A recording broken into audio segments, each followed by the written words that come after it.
जो हमारे बिहार के मेहनत कश नौजवान हैं, वह यहाँ से पलायन को मजबूर हैं।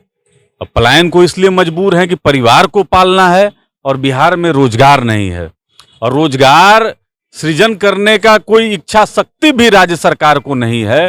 राजनीति में कुछ ऐसे तबके हैं जो लगातार यह प्रयास में रहते हैं कि एक झूठी वादे को करके किस तरीके से बिहार के सत्ता पे काबिज रहा जाए। करोड़ों करोड़ लोग गए हैं, बिहार से बाहर पलायन किए हैं रोजगार के लिए, अपनी सुरक्षा के लिए। जो बेरोजगार हैं वो तो कर ही रहे हैं, लेकिन जो संभ्रांत तबका भी है वो अपने आप को बिहार में सुरक्षित महसूस नहीं कर रहा है, तो वो भी पलायन कर रहा है। ये ताला जो है एक माननीय मुख्यमंत्री जी डेवलप कर लिए हैं, जो अपने वो मुख पे भी लगाए हुए हैं। ये मौन मुख्यमंत्री हैं जो बिहार की कुव्यवस्थाओं पे बोलते नहीं हैं। बिहार तो वाटर लॉक्ड है, कैसे यहाँ पे रोजगार आएगा? कोई उद्योग नहीं है, तुम अपराध बिहार में अपने चरम पे है, तो लोग करे तो करे क्या? और बिहार से बाहर मान सम्मान के साथ खिलवाड़ हो रहा है। आपको याद होगा कि महाराष्ट्र में हमारे परीक्षार्थी जब जाते हैं तो वहां मारा पीटा जाता है, और कई अन्य राज्यों में, गुजरात में भी, अन्य राज्यों में भी यही लगभग सिचुएशन है। तो हम आग्रह करेंगे माननीय मुख्यमंत्री जी से कि एक प्रवासी मंत्रालय भी होना चाहिए, जो बिहार से बाहर जो लोग रह रहे हैं उनका एक डाटाबेस हो, क्या कर रहे हैं, कब बिहार आते हैं। तो आग्रह करेंगे हम अपने पूर्व मुख्यमंत्री जी से कि आपको पिछले 16 साल से बिहार दे रखा है और आपने क्या दुर्दशा बना दिया है बिहार का। एक भी, आदरणीय मांझी जी अगर आप सुन रहे होंगे तो एक भी उपलब्धि बताइए जिस पे हम बिहार से बाहर जाके बिहार पे गर्व कर सकें। पिछले 16 साल में आपने ऐसा क्या अर्जित किया है जिससे बिहारियों के लिए आजकल एक अजीब सी कशमकश है। बिहार में नीतीश कुमार की सरकार रोजगार नहीं दे पा रही है, तो केंद्र में मोदी सरकार बिहारियों की रक्षा नहीं कर पा रही है। अब बिहारी करे तो करे क्या, बिहार वासी करे तो क्या करे, एक अजीब सी कशमकश बन गई है। इस तरह से कश्मीर में 4 बिहारियों की हत्या कर दी गई है, उसको लेकर सियासत जो है अब गर्माती हुई दिखाई दे रही है। लोजपा चिराग गुट के प्रवक्ता चंदन सिंह जी हमारे साथ हैं, बातचीत करेंगे कि आखिरकार बिहार वासी क्या करे, कहाँ जाए, कैसे रोजगार पाए, कैसे सुरक्षा पाए, इन तमाम पहलू पर बातचीत होगी। चंदन सिंह जी हमारे साथ है। चंदन सिंह जी, जिस तरह से कश्मीर में 4 बिहारियों की हत्या की गई है, देखिए एक तो बिहार में रोजगार नहीं है, अब रोजगार के लिए हम बाहर जा रहे हैं तो वहां पर हत्या कर दी जाए, तो आप करें क्या, हम बताइए। देखिए, बहुत दुर्भाग्यपूर्ण है हमारे भाइयों के साथ जो कश्मीर में हुआ, बहुत दुर्भाग्यपूर्ण है। और यह पाकिस्तान का एक कायराना हमला था जो हमारे बिहारी वहां निशाना बन गए। लेकिन देखिए, पिछले 16 साल से जो हमारे बिहार के मेहनत कश नौजवान हैं, वह यहाँ से पलायन को मजबूर हैं।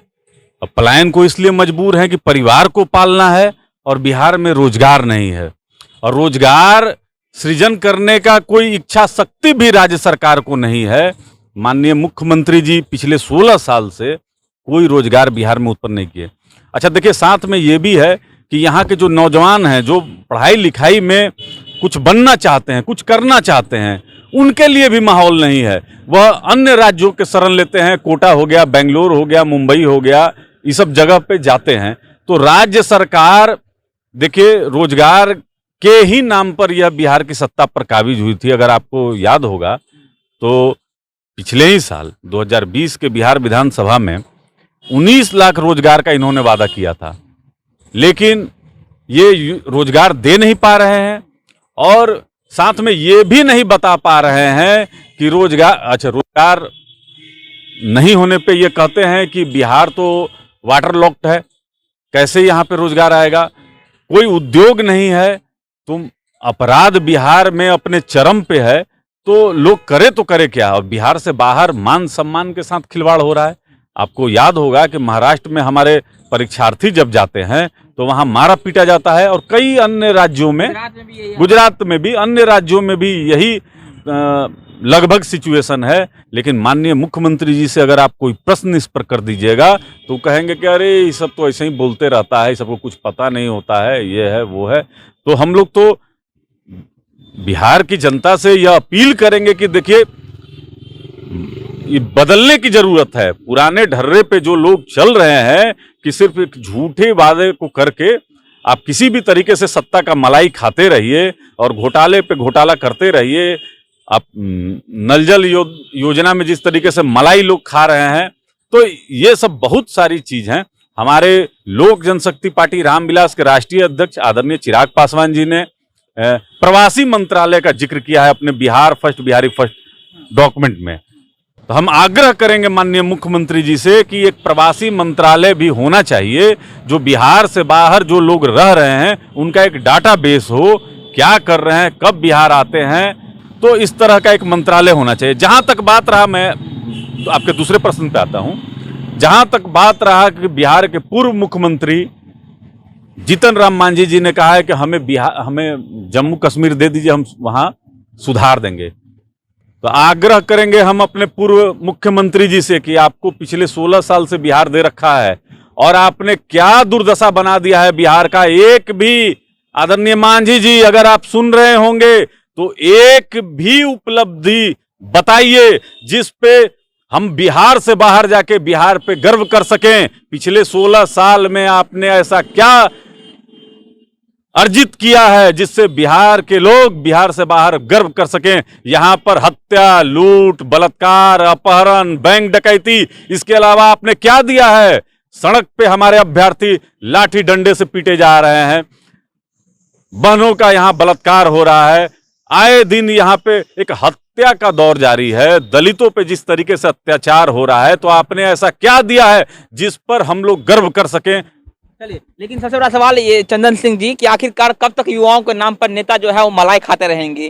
कुर्सी पर बैठकर मलाई खाना ही क्या उनका काम रह गया है? क्योंकि रोजगार के नाम पर वादे तो बहुत होते हैं, लेकिन जिस साल से वादे को चकनाचूर किया जाता है, तो आखिरकार कब तक युवाओं के साथ खिलवाड़ किया जाएगा?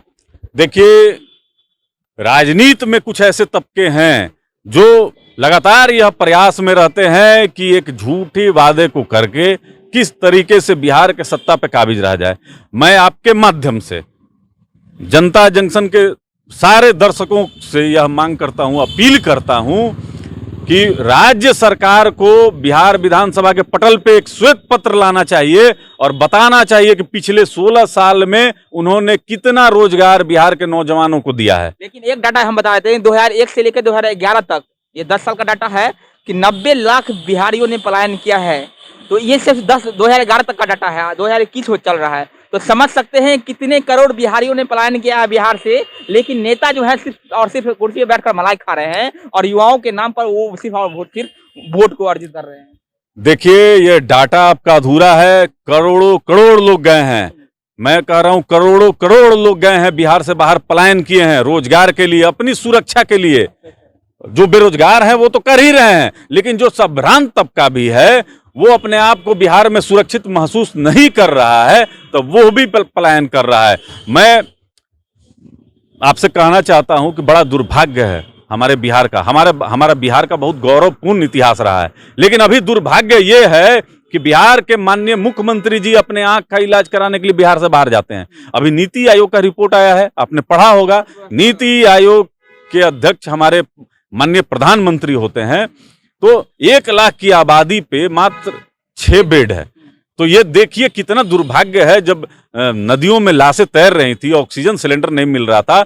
और हमारे राष्ट्रीय अध्यक्ष आदरणीय चिराग पासवान जी बराबर कहते हैं कि जो स्वास्थ्य केंद्र होता है वहां बुनियादी चीजें भी होनी चाहिए, थर्मामीटर, बीपी नापने की मशीन और इत्यादि वगैरह होनी चाहिए, लेकिन राज्य सरकार के कान पे जू नहीं रेंगता है। नीति आयोग के भी रिपोर्ट को अनसुना करते हैं माननीय मुख्यमंत्री जी। देखा नहीं, वहां पर है एक बुनियादी ताला लगा हुआ है, ताला है ताला डेवलप कर लिए हैं।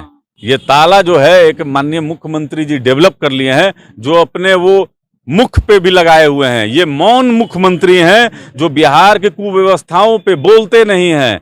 तो ये तो देखिए बीजेपी के कृपा से बने हैं, और बीजेपी के कृपा से अगर बने हैं तो ये तो बहुत ज्यादा बोल नहीं सकते हैं।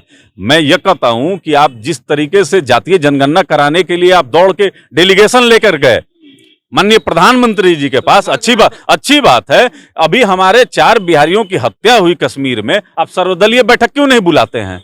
तो देखिए, वो तो जब बॉडी भी आई तो ये श्रद्धांजलि देने नहीं गए, 2 शब्द नहीं बोले। हमारा स्पष्ट मांग है, आश्रित परिवार को एक सरकारी नौकरी मिलनी चाहिए और मुआवजे की जो 2 लाख की राशि इन्होंने तय किया है, इससे ज्यादा तो दुर्घटना में, सड़क दुर्घटना में मिलता है। तो इसमें कम से कम 11 लाख की राशि होनी चाहिए और एक आश्रित परिवार को सरकारी नौकरी मिलनी चाहिए। ये हमारा डिमांड है लोक जनशक्ति पार्टी रामविलास का। चलिए, आज बात युवाओं की होगी, क्योंकि जिस तरह से युवाओं को ठगा जा रहा है, रोजगार के नाम पर, उनको अच्छी शिक्षा देने के नाम पर, अच्छा स्वास्थ्य व्यवस्था देने के नाम पर, वो जो है कब तक युवाओं को यूं ही नीतीश कुमार हो या फिर एनडीए गठबंधन की सरकार हो, कब तक ठगती रहेगी, ये बहुत बड़ा सवाल है। चंदन सिंह जी हमारे साथ, चिराग गुट के प्रवक्ता हैं। आप जनता जनार्दन देख रहे थे, बहुत बहुत धन्यवाद।